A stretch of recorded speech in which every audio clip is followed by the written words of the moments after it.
அதுல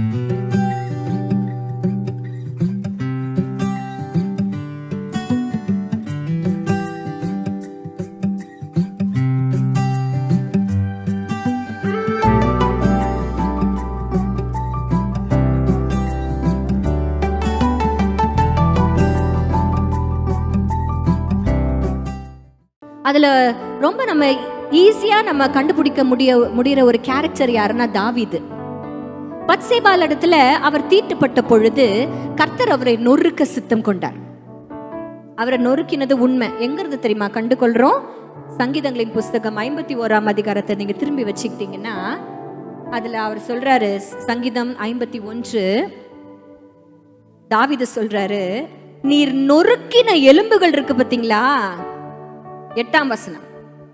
அப்ப ஆண்டவர் நொறுக்குனாரா?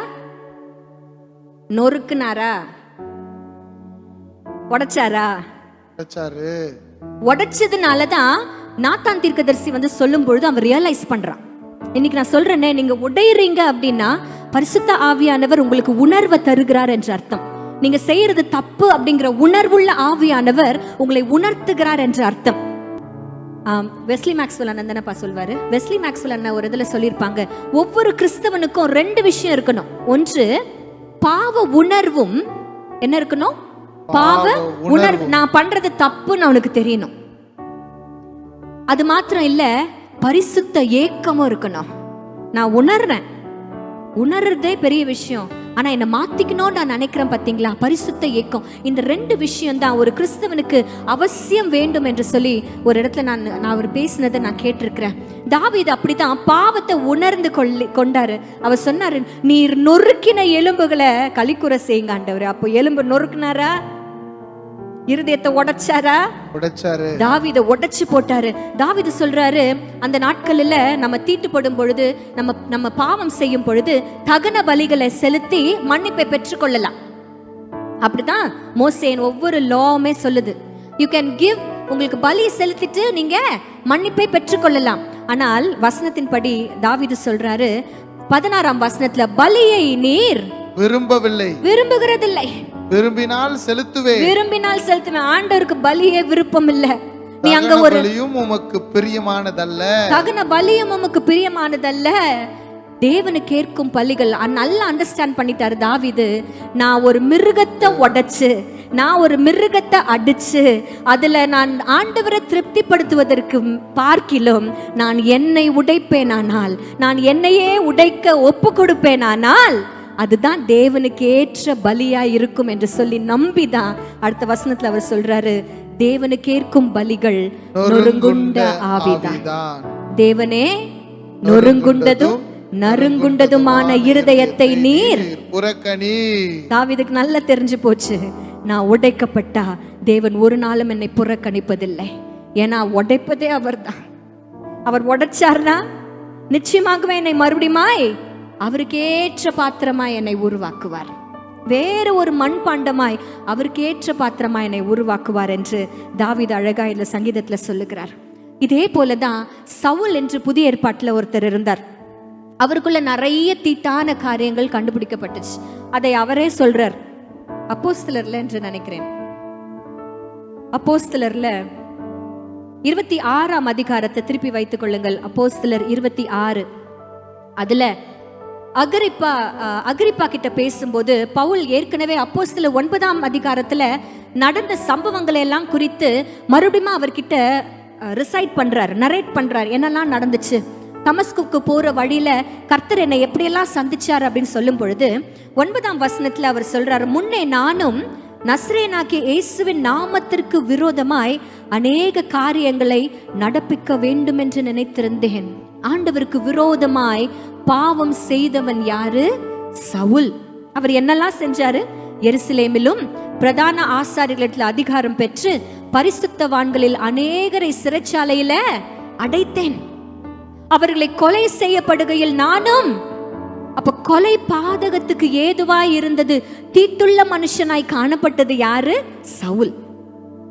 சகல ஜெப ஆலயங்களிலும் நான் அவர்களை அநேகம் தரம் தண்டித்து தேவ தூஷணம் சொல்ல கட்டாயப்படுத்தினேன். ஆமென். ஆண்டவருக்கு விரோதமான பாவத்தை செய்தவர் சவுல். ஆனா கர்த்தர் அவரை உடைக்க சித்தம் கொண்டார். ஆமென். எங்க தெரியுமா? தமஸ்குவுக்கு போற வழியில ஒரு சடுதியாய் வானத்திலிருந்து ஒரு வெளிச்சம் உண்டாகி நல்ல ஜம்முன்னு போய்கிட்டு இருந்தவர் சவுல் எங்க விழ தள்ளப்பட்டார்? தரையில. God broke down Saul. ஏன் அவன் பிரேக் டவுன் ஆனான்னு தெரியுமா? அவர் பிரேக் டவுன் ஆனது வேறொரு மனுஷனாய் அவனை மாற்றுவதற்கு. சவுலாய் நீ இருப்பது எனக்கு பிரியமில்ல, உன்னை நான் உடைச்சு பவுலாய் மாற்றுவேன் என்று கர்த்தர் சித்தம் வைத்திருந்ததுனால. ஆமென். நீ உடைவது அவர் சித்தம். இன்னைக்கு தைரியமா சொல்லுங்க, நிறைவேறட்டும் அது நித்தம். நீ உடைவது அவர் சித்தம், நிறைவேறட்டும் அது நித்தம். அவர் உடைக்க சித்தம் கொண்டாருன்னா சவுலாய் இருக்கிற ஒவ்வொருத்தரும் பவுலாய் மாறுவோம். ஆமென். அது தெரிஞ்சுதான் அவர் கீழே தரையில விழுந்த உடனே, நீ துன்பப்படுத்துகிற இயேசு நானே என்று அந்த சத்தம் கேட்ட உடனே சவுல் இன்னும் பவுலா மாறல, இல்ல மாறிக்கிட்டே இருக்கிறாரு. இன்பிட்வீனான ஒரு ஸ்டேட்ல சொல்றாரு, ஆண்டவரே நான் என்ன செய்ய? அப்போ அந்த உடைக்கப்பட்ட சவுலுக்கு தான் நல்லா ரியலைஸ் பண்ணது என்ன தெரியுமா? நான் போறது, நான் செய்யறது தேவ சித்தம் இல்ல, நான் செய்ய வேண்டிய தேவ சித்தம் வேற என்னமோ இருக்கு. நீ உடைக்கப்படும் பொழுதுதான் தேவ சித்தத்தை நீ செய்யல அப்படிங்கறத நீ ரியலைஸ் பண்ணுவ. நான் பண்ணேன். கர்த்தர் என்னை உடைக்கும் பொழுதுதான் நான் போற பாதை சரியில்லை என்பதை நான் திருத்திக் கொண்டேன். நான் போக வேண்டிய பாதையில நான் போகாத படிக்கு வேற பாதையில போயிட்டு இருக்கிற அப்படின்ற ரியலைசேஷன் எப்ப தெரியுமா வந்துச்சு? என்னைக்கு ஆண்டவர் என்னை உடைக்க சித்தம் கொண்டாரோ அன்னைக்கு. ஆமென். இன்றைக்கு கர்த்தர் உங்களை உடைக்கிறாருன்னா தேவ சித்தத்தை நீங்க அறிந்து கொள்ள போறீங்க சீக்கிரத்துலன்னு அர்த்தம். உங்களுடைய திசையை அவர் மாற்ற போகிறார் என்ற அர்த்தம். ஆண்டவரை விட்டு விலகி போயிட்டு இருக்கிற உங்களை கர்த்தர் அவரிடம் உங்களை திருப்ப போகிறார் என்ற அர்த்தம். ஆமென். அப்படிதான் கர்த்தர் சவுலை பவுலாய் அவர் திருப்பினார். 3 நாட்கள் மகன் உடைக்கப்பட்டான், கண்ணு தெரியல. நான் அடிக்கடி சொல்வேன் ஒரு விஷயம், 3 நாட்களும் கண்ணு தெரியாதவர்களால வெளி உலகத்தை பார்க்க முடியாது. எஸ். ஆனா கண்ணு தெரியாதவர்களால மாத்திரமல்ல, இன்றைக்கு ஒரு 5 நிமிஷம் நீங்க கண்ணை மூடி வச்சிருந்தாலும் you can look into yourself. உங்க கண்களுக்கு இந்த பக்கம் இருக்கிறது எல்லாமே உங்களுக்கு தெரியும். ஆமென். அந்த 3 நாட்களும் உடைக்கப்பட்ட அனுபவத்தில் இருந்த சவுல் பார்த்தது உலகத்தை அல்ல, அவன் தற்பரிசோதனை செய்தது தனக்குள்ளேயே. ஆண்டவருடைய சித்தத்தை விட்டு நான் விலகி போகிறேன், அவருக்கு தீட்டுள்ள பாத்திரமாய் நான் இருக்கிறேன், நான் என்னையே நான் உடைத்து அவருக்கு ஏற்ற பாத்திரமாய் நான் வணைந்து நான் வேறு பாத்திரமாய் நான் மாறுவேன் என்று முடிவெடுத்தது அந்த உடைக்கப்பட்ட அனுபவத்துல தான். ஆமென். இன்றைக்கு சொல்லுங்க, பவுலை எத்தனை ஆசீர்வாதமாய் கர்த்தர் வைத்திருந்தார். ஹல்லேலூயா. ஒரு புக்ல நான் வாசிச்சேன், பவுலினுடைய நடக்கிற சத்தம், ஒருத்தர் செருப்பு போட்டு நடக்கிற சத்தத்தை உங்களால கேட்க முடியும். பவுலினுடைய நடை சத்தத்தை உங்கள் காதுகள்ல நீங்க கேட்கலன்னா அவருடைய பேனா எழுதி கொண்டிருக்கிறது என்று அர்த்தம். If you're not listening to the sound of Paul's walking, it means Paul is writing his epistles. அவர் நடந்து நடந்து நடந்து கர்த்தருடைய வார்த்தைகளை பிரசங்கித்து விசுவாசிகளை திடப்படுத்தி அநேக நிருபங்களை எழுதி எழுதி எழுதியே தன் வாழ்க்கையை கழித்தவர் பவுல். ஏன் தெரியுமா? அவர் சவுலாய் இல்லாததுனால, சவுல் அப்படிங்கிற மனுஷன் உடைக்கப்பட்டதுனால, பவுலாய் ஆண்டவர் அவரை மறுபடியுமாய் உருவாக்கினதுனால தான் இத்தனை ஆசீர்வாதமான ஒரு வாழ்க்கை அவரால் வாழ முடிஞ்சது. ஆமென். அப்போ உங்க மண்பாண்டத்துல தீட்டு இருந்துச்சுன்னா அது கர்த்தர் என்ன செய்வார்? உடைப்பார். இப்போ எனக்குள்ள ஒரு கேள்வி, வேற பாத்திரமா நம்மளை வச்சுக்கிட்டாரு, இப்ப வேற மண்பாண்டமா ஆயிட்டோன்னு வைங்க. எத்தனை பேரை விசுவாசிக்கிறீங்க நான் வேற மண்பாண்டமாய் மாறி இருக்கிறேன்? ஆமென். கர்த்தர் என்னை உடைக்கிறாருன்னா அவரை நான் வேற மண்பாண்டமாய் நான் மாறுகிறேன். இப்போ பழைய மண்பாண்டத்துல தீட்டு இருந்துச்சு, இந்த மண்பாண்டத்திற்குள்ள என்ன இருக்கும்னு நீங்க நினைக்கிறீங்க? There has to be something that God replaces. அது மாமிசத்திற்குண்டான காரியங்களினால நிரப்பப்பட்டிருந்தது. அது தீட்டுள்ள காரியங்களினால, பாவத்தினால, இருளினால, சுமைகளினால, பார சுமைகளினால, பாவத்தினால நிரப்பப்பட்ட மண்பாண்டத்தை கர்த்தர் உடைக்கிறார்னா, அவர் மீண்டுமாய் உருவாக்குற பாத்திரத்துக்குள்ள எதையோ ஒண்ணு வைக்கிறாருன்னு அர்த்தம். ஆசீர்வாதமா? ஆசீர்வாதத்தை வைக்கிறாரா? அல்லேலூயா. எடுத்தவங்க திருப்பிக் கொள்ளுங்கள். 2 கொரிந்தியரின் புஸ்தகம் 4ஆம் அதிகாரம். 2 கொரிந்தியர் 4ஆம் அதிகாரம் 7ஆம் வசனத்தை நான் வாசிக்கிறேன். நாங்கள் எப்பக்கத்திலும் 7ஆம் வசனத்தை வாசிக்கிறேன். இந்த மகத்துவமுள்ள வல்லமை எங்களால் உண்டாயிராமல் தேவனால் உண்டாயிருக்கிறது என்று விளங்கும்படி இந்த பொக்கிஷத்தை மண்பாண்டங்களில பெற்றிருக்கிறோம். ஹல்லேலூயா. இந்த பொக்கிஷத்தை மண்பாண்டங்களிலே பெற்றிருக்கிறோம். எந்த பொக்கிஷம்?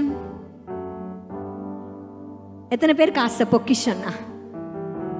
பழைய மண்பாண்டத்துல ஆண்டவர் உடைக்கிற மண்பாண்டத்துல பாவம் இருந்துச்சு. இப்ப உருவாக்கின புது மண்பாண்டத்துல ஆண்டவர் என்ன வச்சிருக்கிறாரு? பொக்கிஷத்தை வச்சிருக்கிறார். அந்த பொக்கிஷம் என்ன அப்படின்னு சொல்லி நான் ஆண்டவர்கிட்ட கேட்டுக்கொண்டிருக்கும் பொழுது, அதுக்கு முன்னாடி ஆண்டவர் சொன்னார், அந்த பொக்கிஷத்தினால உனக்கு என்ன நடக்கும்? அந்த பொக்கிஷம் உன் மண்பாண்டத்துல இருக்கிறதுனால உனக்கு என்ன நடக்கும்னா, அடுத்த வசனத்துல, நாங்கள் எப்பக்கத்திலும் நெருக்கப்பட்டும் ஒடுங்கி போகிறது. உன் பானையில, உன் மண்பாண்டத்துல என்ன யாரு என்ன செஞ்சாலும் முன்னாடி உடைஞ்சது மாதிரி நீ மறுபடியுமா உடைய மாட்ட. ஆமென். எப்பக்கத்திலும் நீ நெருக்கப்பட்டும் உன் மண்பாண்டம் ஒடுங்கி போவதில்லை. பாத்திரத்துக்குள்ள பொக்கிஷம், பாத்திரத்துக்கு வெளியில நெருக்கம். ஆமென். பாத்திரத்துக்குள்ள பொக்கிஷம் இருக்கிறதுனால பாத்திரத்துக்கு வெளியில எவ்வளவு நெருக்கம் வந்தாலும் உன் பாத்திரம் உடையாது. ஏன்னா உள்ள இருக்கிறது பொக்கிஷம். உள்ள இருக்கிறது என்ன? பொக்கிஷம். ஹல்லேலூயா. எப்பக்கத்திலும் நெருக்கப்பட்டும் ஒடுங்கி போகிறதில்லை. உன் பாத்திரத்துக்கு வெளியில எவ்வளவு கலக்கம் ஏற்பட்டாலும் மனம் முறிவடைவதில்லை. ஏன்னா உனக்குள்ள இருக்கிறது என்ன? பொக்கிஷம். ஆமென். துன்பப்படுத்தப்பட்டும் உன் பாத்திரத்துக்கு வெளியில எவ்வளவு துன்பத்தை நீ சகிச்சாலும் நீ கைவிடப்படுவதில்லை. ஏன்னா உன் பாத்திரத்துக்குள்ள இருப்பது ஒரு பொக்கிஷம். நீ கீழே தள்ளப்பட்டோம். நல்லா தெரிஞ்சுக்கோங்க. அந்த பானைனால கீழே தூக்கி போட்டீங்கன்னா உடைஞ்சிரும். ஆனா கர்த்தர் உருவாக்கின மண்பாண்டமே ஆனாலும் கீழே தள்ளப்பட்டும் அது உடையாது. ஏன்னா உங்கள் மண்பாண்டத்திற்குள்ள இருப்பது பொக்கிஷம். பொக்கிஷம்.